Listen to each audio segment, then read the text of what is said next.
minute là. Adjara, s'il reste 1 minute pour atteindre 30, tu me fais signe comme ça. اللهم صل على محمد وعلى آل محمد كما صليت على إبراهيم وعلى آل إبراهيم إنك حميد مجيد.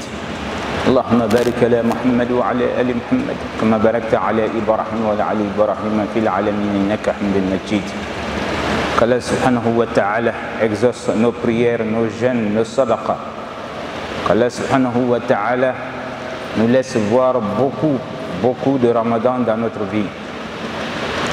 Allah subhanahu wa ta'ala nous a dit pourquoi il a prescrit le jeûne en nous disant ba'da a'udhu billahi minash shaitanir rajim bismillahir rahmanir rahim ya ayyuhalladhina amanu kutiba alaykumus siyam kama kutiba alal ladhina min qablikum la'allakum tattaqun. Oh vous qui croyez, le jeûne vous a été prescrit comme il fut prescrit à vos prédécesseurs afin que vous craigniez Allah subhanahu wa ta'ala. Donc le jeûne a sa philosophie. Allah subhanahu wa ta'ala, en nous emmenant à jeûner, il voudrait que l'être humain essaye de travailler sur ses liens avec Allah subhanahu wa ta'ala. Lorsque vous jeûnez, vous devenez quelqu'un qui est plus proche du Seigneur parce que vous vous contrôlez vous-même. Vous savez que Dieu, il vous voit, il vous entend, même si vous ne le voyez pas. Mais le fait d'avoir son amour dans votre cœur qui va vous empêcher de boire, de manger, de faire tout ce qui peut rompre le jeûne par amour pour Dieu, vous aussi vous devenez plus proche de Dieu par ce moyen. Parce que c'est comme si vous vous refusez à Satan, car c'est Satan qui va embellir les mauvaises choses aux yeux de l'être humain. Par exemple, la cigarette.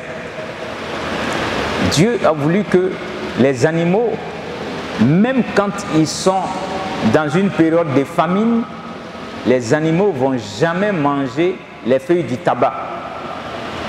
Par contre, l'être humain, qui est bien intelligent, il va prendre son argent, il va aller acheter la cigarette, et là-dedans, ce n'est pas seulement le tabac, on a ajouté un autre produit qui est la nicotine, et il commence à s'empoisonner lui-même avec sa main et sa fortune que Dieu lui a donnée. Alors que Allah va nous demander des comptes. Je t'ai donné l'argent, qu'est-ce que tu as fait avec cet argent? Donc l'argent appartient à Dieu, chers frères et sœurs. Alors en jeûnant, c'est un moyen de dire aux jeûneurs, celui qui aime fumer, tu t'es abstenu de fumer toute la journée. Ça peut être souvent jusqu'à 12 heures. Parce que quand tu regardes, depuis 5 heures du matin jusqu'à 18 heures le soir, c'est environ 12 heures. Tu vas t'éloigner de ta cigarette. Tu vas t'éloigner de tous tes désirs. Mais quand on revient à la cigarette, tu as pu t'abstenir de fumer par amour pour Dieu. Donc c'est dire que ce n'est pas impossible que tu puisses t'en départir une bonne fois. Donc le mois de Ramadan amène l'être humain à faire un pressing sur soi-même. Son désir, son plaisir, il peut le contrôler s'il veut le faire pour Allah, s'il veut le faire pour plaire à Allah subhanahu wa ta'ala. Donc ça c'est un aspect qui est important. On dit que le jeûne nous amène à nous préparer spirituellement à plaire à notre Créateur. Et il y a le côté social aussi. Allah subhanahu wa ta'ala voudrait qu'en jeûnant, qu'on goûte à la faim. Dieu, il a voulu que des gens, toute l'année, et ils vont nous demander de leur aider, de leur donner quelque chose pour qu'ils puissent manger. Mais toi, toute l'année, Wallah, tu peux payer ta popote à ta femme, souvent tu donnes pour le mois.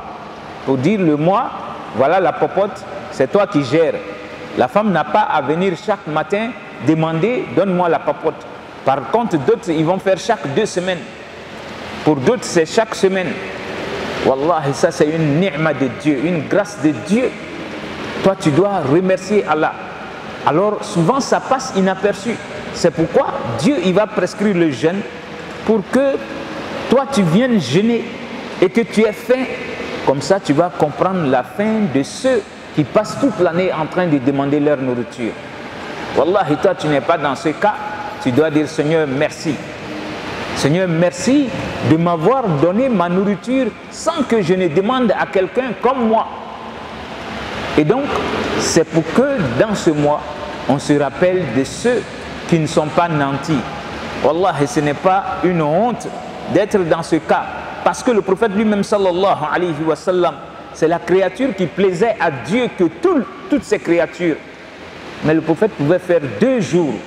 Wallahi, il n'a rien à manger si ce n'est pas l'eau et les dattes. L'eau et les dattes. Donc, quand quelqu'un est pauvre, ta pauvreté ne doit pas t'amener à être fâché avec Dieu. Ou ta pauvreté ne doit pas t'amener à dire, bon, comme je n'ai rien, alors moi je vais chercher ce que je vais avoir. Parce qu'il y a d'autres qui perdent la tête quand ils sont dans cette situation. Ils sont fâchés avec d'abord leurs semblables. Ils en veulent à tout le monde. C'est-à-dire, s'ils voient quelqu'un, ils en veulent à la personne. Pourquoi? Parce que lui, il est pauvre et lui, l'autre a tout. Alors, ils en veulent jusqu'à souvent à Dieu. Je ne sais pas qu'est-ce que j'ai fait à Dieu. Subhanallah, tu ne peux rien faire à Dieu. Il ne faut pas oublier que cette pauvreté que Dieu t'a fait connaître, Wallah, si tu restes digne, si tu restes endurant, le jour de la résurrection, Dieu peut te dire, je t'ai éprouvé dans ta vie. Il y a des jours où tu ne mangeais pas, tu ne perdais pas ta dignité, tu ne volais pas, tu ne mentais pas, tu n'enviais pas aux gens. Alors aujourd'hui, je te donne mon paradis sans te demander compte. Subhanallah. Wallahi, si on savait cela, on allait dire, Seigneur, il faut nous réserver quelque chose qui va faire que nous aussi, on va avoir le paradis le jour de la résurrection. Donc Allah subhanahu wa ta'ala, quand il prescrit le jeûne, c'est pour nous amener à comprendre que d'autres ont faim. Nous, on n'a pas faim, on doit dire Alhamdulillah, mais ceux-là, il faut leur venir en aide aussi. Wallahi, tous les jours que Dieu fait, il ne faut pas laisser la journée du Ramadan passer sans que toi tu ne donnes quelque chose à un pauvre. Que ce soit 500 francs, que ce soit 1000 francs, que ce soit ce que tu peux donner, c'est une manière d'avoir facilement le paradis, chers frères et sœurs. Donc Allah subhanahu wa ta'ala fasse qu'on puisse acheter facilement le paradis au cours de ce mois. Subhanakallahumma wa bihamdik, nashhad an la ilaha illa anta, nastaghfiruka wa natubu ilayk. سبحان ربك رب العزة عما يصفون والسلام على المرسلين والحمد لله رب العالمين.